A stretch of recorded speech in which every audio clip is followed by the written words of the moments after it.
Welcome back to our 2 Corinthians study, this time in chapter 2. This seems to me to be a little less known of a letter compared to others, maybe studied or preached from a little less, and yet there are many beautiful things therein. And so I hope you're excited to explore this letter with me. We just jumped in yesterday, and so now we'll continue. Paul explains that he is postponing his trip to Corinth to avoid causing great sorrow. He writes this letter urging the church to forgive and restore a repentant member who had previously been disciplined, emphasizing that excessive punishment could lead to despair. Paul reminds them that forgiveness strengthens unity and prevents Satan from exploiting their division. He then describes his ministry, explaining how God guides believers in a triumphant mission to spread the fragrance of Christ everywhere. For those who will be saved, the message is received openly as a welcomed scent, while those who reject it perceive the gospel as the smell of death.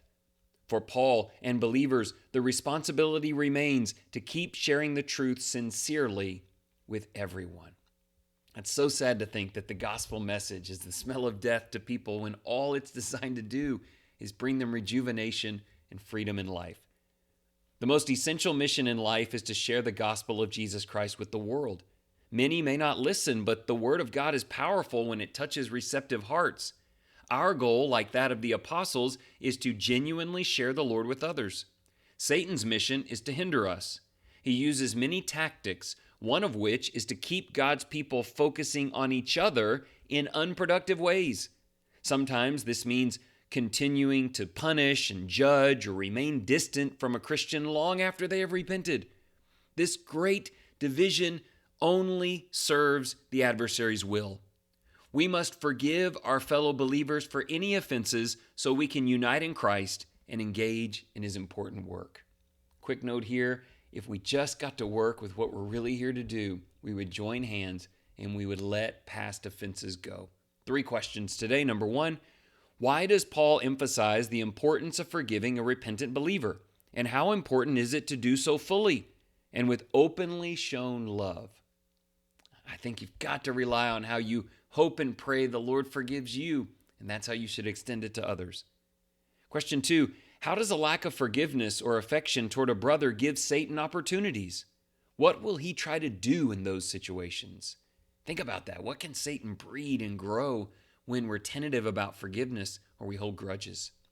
Question 3, what does it mean to be, quote, a fragrance of Christ to God among the world?